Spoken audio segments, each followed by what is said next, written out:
नमस्कार दोस्तों, मैं विकास आप सभी को अपने YouTube चैनल पे स्वागत करते हैं। दोस्तों, बिहार एसएससी सीजीएल 3 के एग्ज़ाम में आपका लाइट चैप्टर से न्यूमेरिकल्स आता है, जो कि लाइट चैप्टर का एक जो पोर्शन है, एक पार्ट है जो हम बना चुके हैं। अगर आप उसको नहीं देखे होंगे तो इस वीडियो के डिस्क्रिप्शन में उसका लिंक दे देंगे, वहाँ से देख लीजिएगा। और ये दूसरा पार्ट है।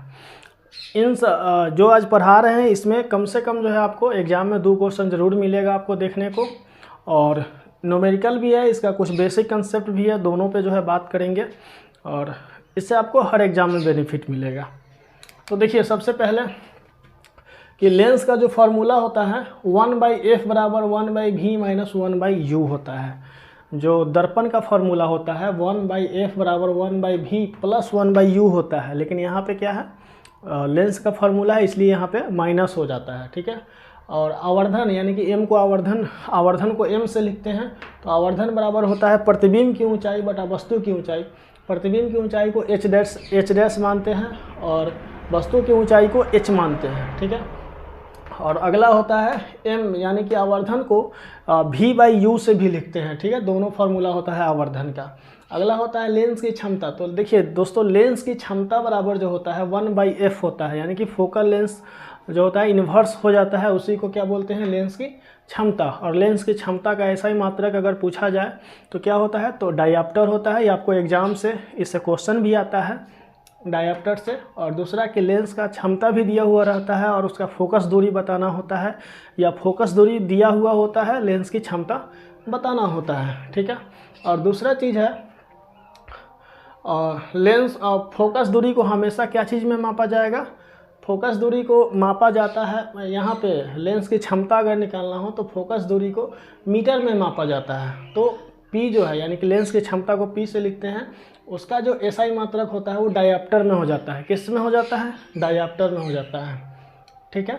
आगे देखिए, अगर लेंस का क्षमता, लेंस अगर कई एक सारा लेंस हो, उसका अगर पूछे कि इसका लेंस का क्षमता क्या होगा, अगर मान लेते हैं कि P1 जो है क्षमता वाला लेंस है, फिर P2 क्षमता वाला लेंस है, फिर P3 क्षमता वाला लेंस है। इस तरह से अगर जितना सारा लेंस अगर दिया हो, तो अगर उसमें पूछा जाए कि उसको कुल एक दूसरे से सटा के अगर रखते हैं तो कितना जो है लेंस का क्षमता हो जाएगा, तो उसका जो क्षमता हो जाएगा तीनों को जितना सारा रहेगा उस सबको ऐड कर दीजिएगा, वो आपका क्या हो जाएगा, आंसर हो जाएगा। अगला है कि उत्तल लेंस की क्षमता जो, देखिए उत्तल लेंस का क्षमता क्या होता है, धनात्मक होता है, और अवतल लेंस का जो क्षमता होता है वो ऋणात्मक होता है। और धनात्मक और ऋणात्मक होता कैसे है वो हम यहाँ पे अभी बोर्ड पे बताएंगे। और उसमें बहुत सारा चीज़, जैसे मान लेते हैं कि आप न्यूमेरिकल्स बना रहे हैं, तो उसमें आपको ये चीज़ होना चाहिए ना कि अगर मान लेते हैं कि u जो है u माइनस में होगा या प्लस में होगा, v प्लस में होगा या माइनस में होगा, तो वो सारा साइन अभी हम आपको बताएंगे ग्राफ के द्वारा। ठीक है। अगला होता है कि देखिए, उत्तल लेंस को अभिसारी लेंस भी कहते हैं और अवतल लेंस को अपसारी लेंस भी कहते हैं। याद रखिएगा, क्योंकि इसमें बहुत कन्फ्यूजन होता है और इस चीज़ को एग्ज़ाम में जो है पूछा जाता है। और देखिए, उत्तल लेंस में हमेशा जो है जो प्रतिबिंब बनता है वो काल्पनिक और वास्तविक दोनों टाइप से बनता है, लेकिन अवतल लेंस में जो प्रतिबिंब बनता है वो हमेशा जो है काल्पनिक बनता है या आभासी बनता है। अवतल लेंस में हमेशा कैसा प्रतिबिंब बनता है, तो काल्पनिक बनता है। ठीक है। तो चलते हैं दोस्तों आगे क्वेश्चन की तरफ, लेकिन क्वेश्चन से पहले जो है हम आपको साइन जो है इसमें लिखना सिखाते हैं, साइन जो है बताते हैं। जैसे मान लेते हैं कि एक उत्तल लेंस में 30 सेंटीमीटर की दूरी पर रखी एक वस्तु का वास्तविक प्रतिबिंब लेंस के 20 सेंटीमीटर की दूरी पर बनता है, तो लेंस की फोकस दूरी निकाले। ठीक है। तो इसमें अब मान लेते हैं कि इसका वास्तविक प्रतिबिंब लेंस से 20 सेंटीमीटर की दूरी पर बनता है, तो अब इसको माइनस में लिखेंगे कि प्लस में लिखेंगे, इसके बारे में हम आपको बता रहे हैं। f किसका जो है माइनस में कब आता है, प्लस में कब आता है। जैसे देखिए, लेंस होता है, ये आपका उत्तल लेंस हो गया, और ये होता है आपका क्या, ये अवतल लेंस हो गया। ठीक है।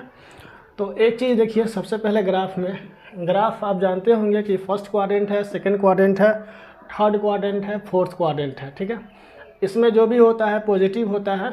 ठीक है। और यहाँ से यहाँ तक की दूरी, जो भी दूरी भी होती है, ये क्या होता है, पॉजिटिव होता है। कोई दिक्कत नहीं होता होगा। अगर मान लेते हैं कि अगर किसी वस्तु अगर यहाँ पे रखते हैं, तो वस्तु दूरी जो हो जाता है ये मूल बिंदु है। ठीक है, ये मूल बिंदु है और मूल बिंदु से बाएं साइड में जो होता है, तो बाएं साइड में हमेशा क्या हो जाता है, निगेटिव हो जाता है। बाएं साइड में निगेटिव हो जाता है। तो अगर मान लेते हैं कि वस्तु, ये ऑब्जेक्ट है, अगर ऑब्जेक्ट यहाँ पे रखा हुआ है, तो ऑब्जेक्ट यानी कि वस्तु दूरी अगर पूछा जाएगा तो वस्तु दूरी हमेशा क्या चीज़ में होगा, माइनस में हो जाएगा। ठीक है, वस्तु दूरी माइनस में हो जाएगा। अगर वही जो है वस्तु की अगर ऊंचाई अगर इसमें कहेगा तो वस्तु की ऊंचाई ये क्या चीज़ में हो जाएगा, पॉजिटिव हो जाएगा, क्योंकि जो मूल बिंदु से ऊपर वाला जो पोर्शन होता है पॉजिटिव होता है और मूल बिंदु से जो नीचे वाला पोर्शन होता है वो निगेटिव होता है। ठीक है, तो वस्तु का जो ऊंचाई होगा वो पॉजिटिव हो जाएगा, लेकिन वस्तु दूरी जो होगा वो क्या होगा, निगेटिव होगा। ध्यान रखिएगा इस चीज़ को। अब आइए, अगर मान लेते हैं कि वस्तु का प्रतिबिंब इस तरह से बन रहा है, सपोज अगर वस्तु का प्रतिबिंब इस तरह से बन रहा है तो ये आपका पॉजिटिव हो जाएगा। लेकिन अगर यही वस्तु का प्रतिबिंब अगर इस तरह से बना तो प्रतिबिंब का जो ऊंचाई होगा वो क्या हो जाएगा, निगेटिव हो जाएगा। ठीक है, और वस्तु का प्रतिबिंब अगर ऊपर की ओर बन रहा है तो ये क्या हो जाएगा, पॉजिटिव हो जाएगा। लेकिन एक चीज़ और इसमें क्या है, वस्तु दूरी अगर कहा जाए, सॉरी वस्तु दूरी नहीं, प्रतिबिंब दूरी अगर कहा जाए तो यहाँ से यहाँ तक की जो दूरी होगी भी का, वो क्या होगा, हमेशा पॉजिटिव हो जाएगा। याद रखिएगा इस चीज़ को, क्या हो जाएगा, पॉजिटिव हो जाएगा। ठीक है, वही अगर प्रतिबिंब ये इधर नीचे की ओर बन रही है तो प्रतिबिंब की जो ऊंचाई होगी वो क्या होगी, निगेटिव में होगी। लेकिन वही अगर प्रतिबिंब इस तरह से अगर बन रहा है तो प्रतिबिंब का जो ऊंचाई होगा वो क्या होगा, पॉजिटिव में होगा। अब इसमें एक चीज़ और है, समझ गए होंगे इसका ऊंचाई क्या होगा। अब इसका अगर प्रतिबिंब का जो कहेगा कि दूरी क्या होगा, तो दूरी अगर कहेगा तो दूरी हमेशा प्रतिबिंब का यहाँ पे अगर इस पोजीशन में है यानी कि बाएं साइड में है तो ये माइनस में हो जाता है। ठीक है, इतना आप लोग समझ रहे होंगे, माइनस में हो जाता है। ठीक, अब दूसरा चीज़ फोकस दूरी के ऊपर बात करते हैं। तो देखिए, ये उत्तल दर्पण अगर बनाते हैं, ठीक है, तो उत्तल दर्पण ये ऑप्टिकल सेंटर होता है ये। ठीक है, क्या होता है, ऑप्टिकल सेंटर इसको बोलते हैं, या इसको मुख्य अक्ष बोलते हैं या प्रधान अक्ष, कुछ भी बोल सकते हैं। और इसके समानांतर क्या है, एक जो बाहर से आती हुई आपतित किरण है वो जाती है।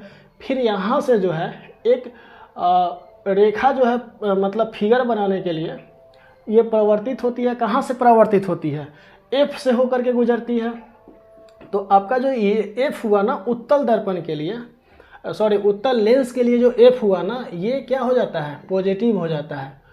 उत्तल दर्पण के लिए एफ जो होता है क्या हो जाता है, पॉजिटिव हो जाता है। याद रखिएगा दोस्तों, उत्तल दर्पण के लिए एफ पॉजिटिव हो जाता है। ठीक, क्योंकि आपको परावर्तन के बाद यानी कि अपवर्तन के बाद जो है, अपवर्तन के बाद ये एफ से होकर के गुजरती है। लेकिन अगर यही चीज़ अगर अवतल दर्पण में हो, ठीक है, अवतल दर्पण में हो, तो अब आप लोग यहाँ पे देखिए, ये मान लेते हैं वस्तु है, ठीक है, इसको थोड़ा सा और बड़ा बनाते हैं। तो ये यहाँ से अगर जब इस पे जाता है तो ये जो लेंस होता है, ये जो अवतल जो लेंस होता है, इसको जो है अपसारी लेंस कहते हैं। यानी कि इसका किरण ऐसे हो जाता है, ऐसे जाता है, ऐसे जाता है, इस तरह से जाता है। जब इस तरह से जाएगा तो ये तो एफ की ओर जाएगा नहीं। इस साइड में एफ अगर यहाँ पे है तो इस एफ से तो गुजरेगा नहीं। जब इस एफ से नहीं गुजरेगा तो ये क्या होता है ना कि एक आभासी प्रतिबिंब बनाने के लिए जो है इस तरह से गुजरता है नीचे की ओर।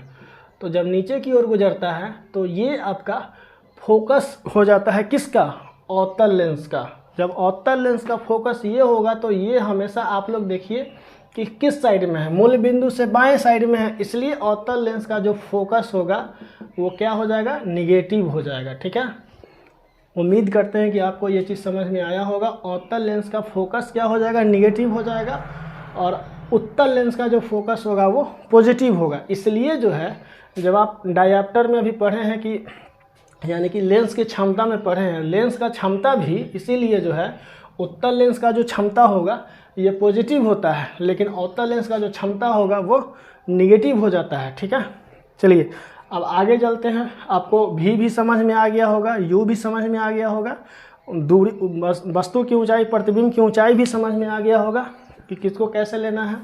अब आगे आते हैं क्वेश्चन बनाने के ऊपर। क्वेश्चन बनाते हैं, ठीक है दोस्तों।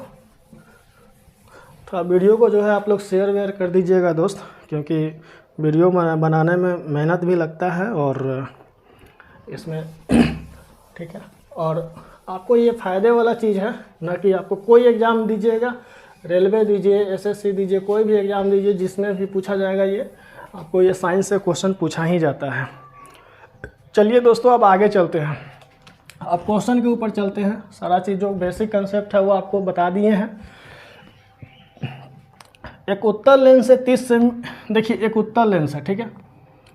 एक उत्तल लेंस से 30 सेंटीमीटर की दूरी पर रखी एक वस्तु, देखिए उत्तल लेंस से 30 सेंटीमीटर की दूरी पर एक वस्तु रखी गई है। कितना सेंटीमीटर?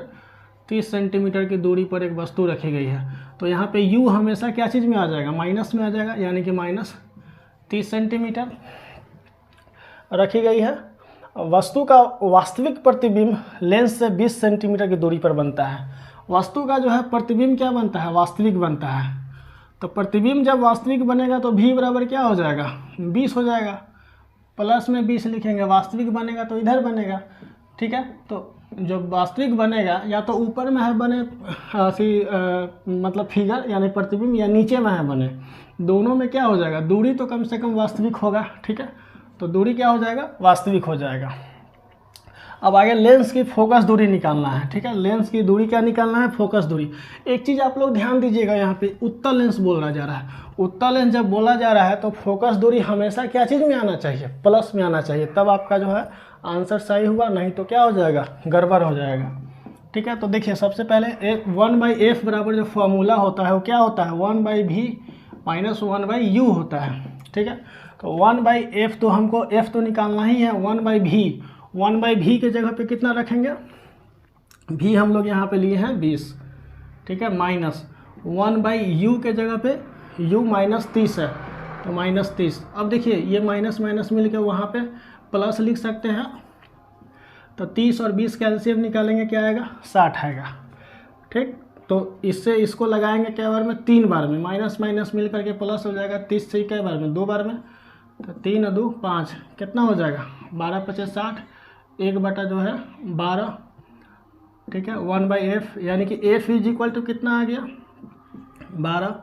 अगर सेंटीमीटर में सब है तो सेंटीमीटर। अब देखिए यहाँ पे ये प्लस में आया, इसलिए लेंस भी उत्तल है, और दिया हुआ जो उत्तल है और ये भी क्या आ गया? प्लस में आ गया। अगर ये माइनस में आता तो आपका कहीं ना कहीं गलत होता, मतलब बनाया हुआ गलत हुआ होता, तब जाके माइनस में आता। ये प्लस में आ गया, यानी कि ये आपका लेंस भी क्या है? उत्तल लेंस है।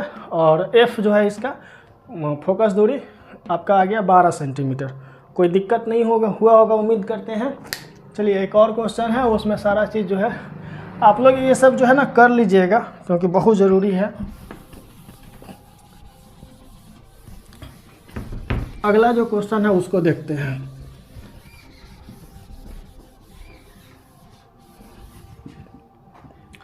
देखिए दोस्तों अगला इसका क्या है? किसी 15 सेंटीमीटर फोकस दूरी वाले 15 सेंटीमीटर फोकस दूरी वाले अवतल लेंस, यहाँ पे अवतल लेंस कर रहा है और फोकस दूरी कितना है? 15 सेंटीमीटर है। देखिए तो अवतल लेंस में अभी बताए हैं कि फोकस दूरी हमेशा माइनस में होता है, ठीक है। आगे है किसी वस्तु का प्रतिबिंब लेंस से 10 सेंटीमीटर की दूरी पर बनता है। प्रतिबिंब जो है वस्तु का जो प्रतिबिंब है लेंस से कितना सेंटीमीटर की दूरी पर बनता है? 10 सेंटीमीटर की दूरी पर बनता है। अब आप लोग यहाँ पे ध्यान दीजिए, जब भी अवतल लेंस रहेगा, ठीक है, फोकस दूरी यहाँ पे इसका 15 हो जाए, ये -15 तक है। और इसका जब कोई वस्तु यहाँ पे है, इसको ऐसे किया गया है, ऐसे है, और ये आता हुआ प्रतीत हो रहा है रेखा यहाँ से, तो अब बोलिए फिगर तो इसका यहीं पे बनेगा, इसी साइड बनेगा। जब फिगर भी इसी साइड, जब कटेगा तो फिगर भी इसी साइड बनेगा, यानी कि प्रतिबिंब भी आपको बाएं साइड ही बनेगा। तो जब बाएं साइड बनेगा, यानी कि देखिए यहाँ से जब ऐसे आएगा तो फिगर भी किधर बनेगा? बाएं साइड बनेगा। जब फिगर बाएं साइड बनेगा तो यानी कि भी क्या होगा? निगेटिव होगा। तो भी जब निगेटिव होगा तो लेंस से 10 सेंटीमीटर की दूरी पर बनता है, यानी कि -10 सेंटीमीटर हो जाएगा। तो लेंस से वस्तु की दूरी तथा आवर्धन निकालना है। लेंस से वस्तु दूरी यानी कि u बराबर क्या निकालना है आपको, ठीक है, और आवर्धन निकालना है, यानी कि m बराबर निकालना है। तो सबसे पहला काम करेंगे 1/f = होता है क्या? 1/v - 1/u। 1/f के जगह -15 हो जाएगा, बराबर 1/v के जगह पे लिख सकते हैं 1/-10, और यहाँ पे 1/-u, -1/-u को इधर ला देंगे तो प्लस में हो जाएगा, बाकी इसको इधर ले जाते हैं 1/15 और -1/10, तो दोनों को ऐड करेंगे यानी कि एलसीएम लेंगे 10 और 15 का, तो हो जाएगा 30, 15 दूना 30, -3 10 से कै बार में 3 बार में, यानी कि क्या आ गया -1/30, यानी कि 1/u बराबर, यानी कि u = -30 आ गया माइनस सेंटीमीटर में। कोई दिक्कत आपको नहीं हुआ होगा, u बराबर -30 आ गया, कोई दिक्कत नहीं हुआ होगा आपको, ठीक है।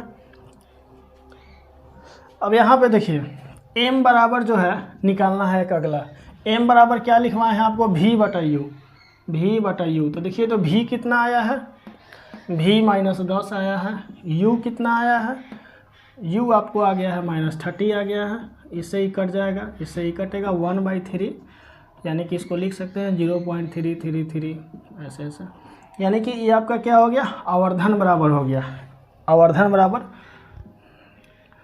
m बराबर 0.33, ठीक है आंसर। कोई दिक्कत नहीं हुआ होगा यहाँ तक, यानी कि आपको ये चीज़ इस दोनों क्वेश्चन के आधार पर बेसिक कंसेप्ट समझ में आ गया होगा। तो दोस्तों ये वीडियो आपको कैसा लगा नीचे कमेंट करके ज़रूर बताइएगा, और आगे देखते रहिए, आप लोग तैयारी मज़े में करते रहिए, बढ़िया से करते रहिए। तब तक के लिए धन्यवाद, फिर मिलते हैं अगले वीडियो में।